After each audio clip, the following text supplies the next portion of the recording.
Hello everyone, welcome to another daily Muppet. Got a fair few things to cover today, though maybe not as in-depth as the last video. Since the last video where I put forward the information that the compensation had been agreed for Erik ten Hag and Van der Gaag, and that the announcement was intended to be the day after Liverpool but was delayed. Of course, he was then announced yesterday morning at 11:10 a.m. in the UK. So it is a done deal for Erik ten Hag. He's the next manager. It's been announced. We can put it to rest and continue to start working on what comes next.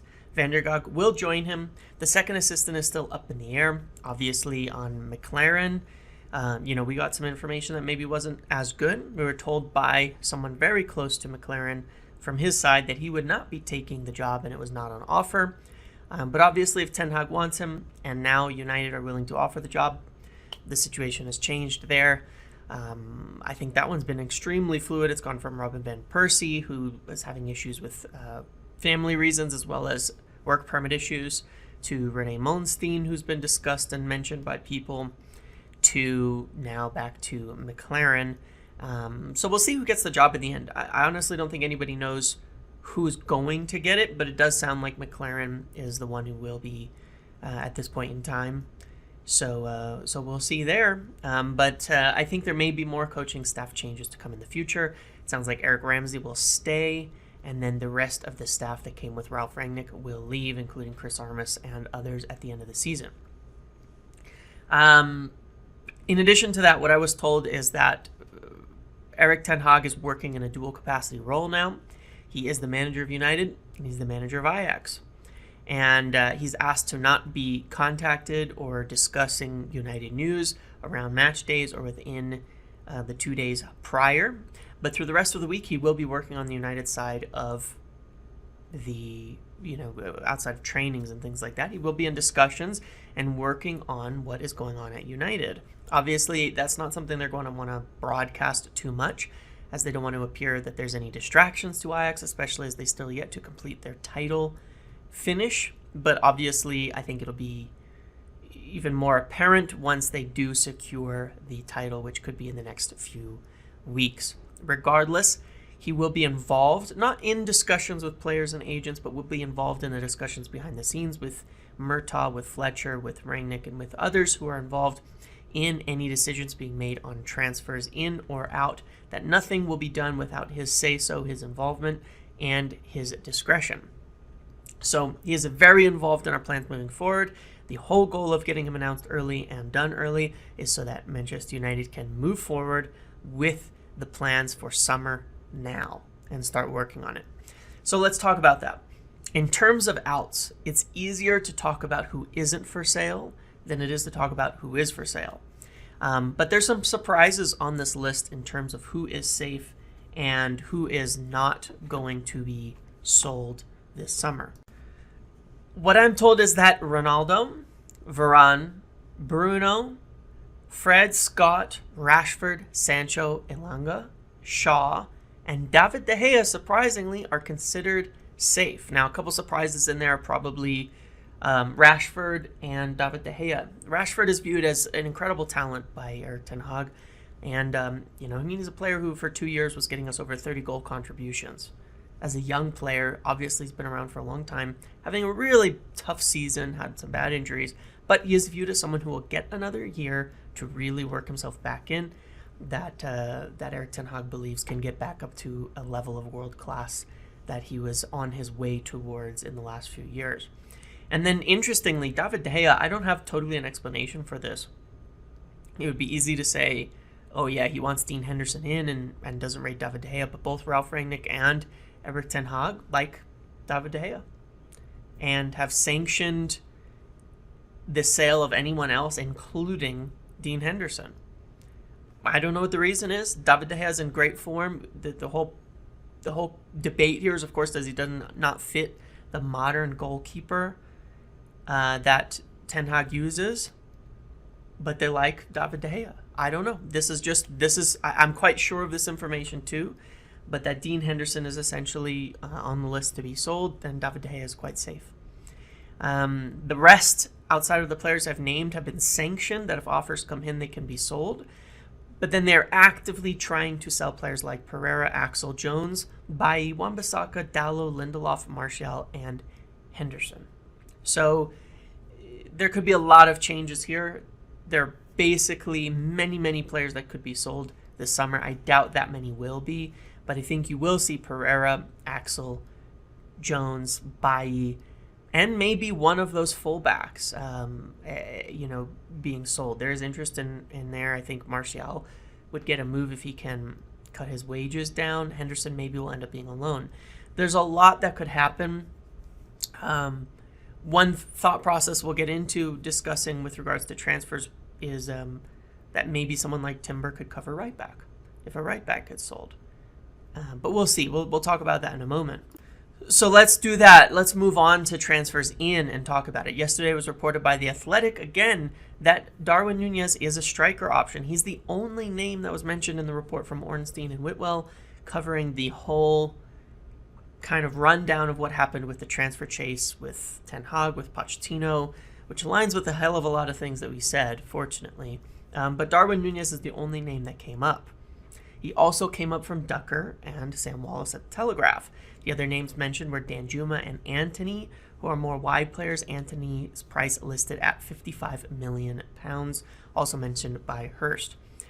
Given that a wide player is probably lower down the list, it's one that I just don't think is necessarily going to happen this year. There's a lot of interest in Timber and Antony as the two players from Ajax, but it's just Antony is not as much of a priority position, and the price makes it a bit unfeasible.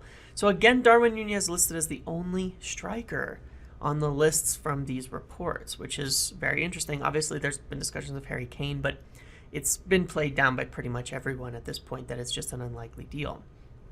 What I've been told on Darwin Núñez is we have spoken with Mendes recently, and I have also been told that United requested Núñez medical information as a preliminary step towards potentially moving ahead with an offer. Requesting medical information does not mean scheduling a medical and doing the medical tests. It means gathering up the information that would be on hand from Benfica on his medical records so that they can evaluate it, make sure there's no red flags. They probably want to look at things like the knee surgery he had and anything that's in the reports from this season to make sure there's nothing still going on with that. So it is sort of a bit of their kind of background check and diligence before they look at moving ahead with a deal. But it does mean that the interest is there and it's advancing. In the midfield, on the reports from Hurst, from Ducker, from all these names, you saw the usual ones. Declan Rice, but the price is too high. Aurelien Tchouameni being mentioned, but reports in Spain make it appear he is off to Madrid. It remains to be seen what happens there, but this is what I've been wary of all along with Aurelien Tchouameni, that he wants to go to Madrid, that he dreams of Madrid, and that, like many French midfielders, and that he might be going somewhere else. Chelsea are still around that discussion, as well as are Manchester City. I would love for United to snatch him, but we'll see. In Madrid, it sounds like, from the reports, and they're not the greatest reports yet. Some people say they're tier 2, some say they're tier 4, whatever, but they say that it's fairly close to happening at this point in time. We'll have to see. We'll have to see what happens there. I've always been very nervous. It's not about the interest from United side, which is there, and especially with Ten Hag. It's very specifically about where does he want to go. And people will say, well, Madrid don't have the money right now, but they just missed out on Erling Haaland. And I think that's going to come across as a blow to them. And with the way Madrid operate, I think you'll see them want to make up for that with the fans and get something in. Remember, they were about to basically spend $75 million plus $60 million in agent fees and a massive contract. So they do have the money to make a purchase, whether they want to admit it or not. There's also potential talk of Casemiro moving on, making space for him. But if those two do not work out, and I don't know what's in Tchouameni's head, and I don't know what the other clubs are going to do, I just know that they've been linked for a while, it leads us to basically Calvin Phillips, João Palhinha, and potentially Ruben Neves, though I think he's been offered to us many times and he's down the list. But I think if we're looking at a situation where you could get two midfielders, Ruben Neves maybe comes back on the list again. But Calvin Phillips seems to be the next name on the list in terms of thought process for a defensive midfielder. If one of these more affordable options are brought in, that could then open the door to a second midfielder, depending on profile. Someone like Conrad Lamer, Amadou Hadara, or if they want a more attacking midfielder type, Christopher Nkunku. Now, I've mentioned before, the problem with Nkunku is kind of matches up the profiles of Bruno and Van de Beek, but he could also be a wide player. He could be considered a wide player. He could be considered a striker. He could be considered an attacking midfielder. So he might fill a few holes as a second, in lieu of a second midfielder signing. I think they really like him. Ralph really likes him. Now, again, the problem there is the latest on Nkunku is that the CEO of Red Bull Leipzig said that he stays next year, and there are some talks that he could sign a big new deal with a high release clause, keeping him at Leipzig beyond next season, potentially to help, I think, maybe fight off Bayern from snatching him up for a low fee, and to help them actually replace him. So we'll see there again. It's another one where I think he's a big interest, but maybe looking somewhere else, maybe looking at Bayern, maybe looking at staying, may not fit enough of a profile of need that United moved for him. A center back hasn't been named as a priority, especially with the planned outs. I think it was in Jamie Jackson's, in Ducker's, and in Hurst's article now too. With the planned outs of Jones and Bailly, we need one anyway, but with potentially Lindelof up for sale, that adds another possibility. This could be an incredibly busy summer, and I know we talked about that before, but there really is a lot in flux at this point in time. Personally, I think center back is higher up the list than that second midfielder because you have the defensive midfielder and striker that are about equal. We need one no matter what. And then because of Garner and Van de Beek, and then you have Scott and Fred and Bruno, you could argue that the second mid is a little lower down, at least until we get to evaluate how Jimmy Garner and Donny Van de Beek do under Erik ten Hag this summer. So I think a CB could be higher up the list, as we may only have three, with Varane, Maguire, and Lindelof. And then if Lindelof is sold, of course, you'd be down to two, which would be crazy. And what we have for CB is, of course, center back Jurrien Timber being asked for by Erik ten Hag and mentioned in meetings. But I've also received a lot of questions about Pau Torres, and I did an update in Discord about a week ago on that. He's on the list. He's someone that we've made contact with his agent to ask about his availability and price. Pau Torres is someone really well respected by the scouts and people at United, is someone they feel could be top, has a profile we lack, left-footed, great on the ball, an amazing passer, really experienced and continues to improve every season. Was on the list last year, and they chose to pursue Rafael Varane over Pau Torres. Could they go back for him? Potentially. I feel like it's going to be Timber or Torres, but at the same time, if you sold Lindelof and you sold Jones and Bailly, and you were able to move one of Dalot or Wan-Bissaka, maybe you bring both in. Maybe, and I know that's like La La Land talking about United transfers, talking about that many things happening, but maybe that would be the ideal over maybe not one window, but 2 or 3 windows, right? Over summer, over winter, and next summer, that you're moving on one of Dalot and Wan-Bissaka, that you're moving on Lindelof, that you're moving on Bailly and Jones, and bringing in Timber potentially as a right back and center back cover, and bringing in Pau Torres as another center back. I think that's potentially one way to think about it. But, his cost is going to be about 60 million euros, so you're going to need a good sale to fit him into the budget. And getting both now is seemingly unlikely. So I still think Timber's probably more likely as it stands, just because we need a lot of sales. Budget-wise, there's been news of 200 million and the news of 120 million from Paul Hurst. And the truth is it's likely both. 200 million could be the total spend with expected sales of the players we've discussed, with Jones, with Bailly, with Martial, with Axel, with Pereira. These all add up.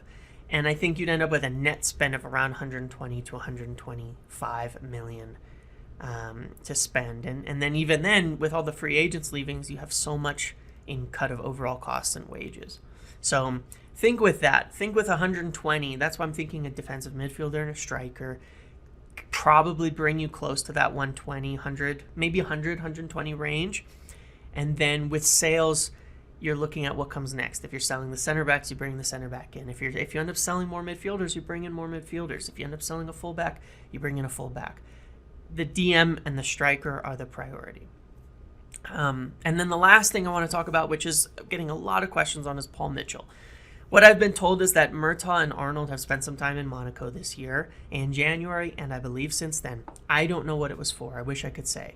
I wish I could just say they were there talking to Paul Mitchell, but I'd be lying if I said I knew that. Okay? I do know that Ralph has strongly suggested Paul Mitchell. I said that back in February. I said that in November 2020, that there were suggestions to bring in Paul Mitchell. I said it in November 2021. And he's really heavily been pushing for it. They're looking for a deputy director of football type. And one of the things about Paul Mitchell is he's been a bit of a head of scouting and chief scout. And what I'm told is he wants to redevelop a scouting network. United have those positions available with Marcel Bout and Jim Lawler leaving. And they're looking for a deputy director of football. And in addition to that, I have been told that he will leave Monaco this summer, and discussions have occurred, albeit there's no agreement with anyone yet. So I wish I could say for sure this is happening, like with a transfer that I know they're pursuing him, that I know they're going for him, and it's all about negotiations. But with this type of appointment, it's much harder to get info on. It's not like you have people in the recruitment area where some information comes who are involved in this. It's going to be the top executives. It's going to be people like Arnold and Murtaugh who are in discussions for this. So I have as much context as I can get and as much information as I can get on it. If it gets closer, it may become easier. What I can say, though, is I believe that we are around the discussions, and something will be coming out about this soon. As it gets closer, I may be able to, like, into the final stages of the appointment, I will likely be able to get some good information on it. As of now, though, there's a lot of, like, hints, I guess I would say. There's a lot of threads tying it together, and I've got as many questions out as I possibly can on this, even more so than on most transfers and things like that. So I'm very hopeful. So that's all I've got for today, but a lot longer than I thought, actually. So I hope I covered a lot of good information for you before the weekend, before the Arsenal game that likely decides fully the top 4 fate if we do not win. And thanks for watching. Make sure to like, comment, subscribe, and I'll see you in the next video.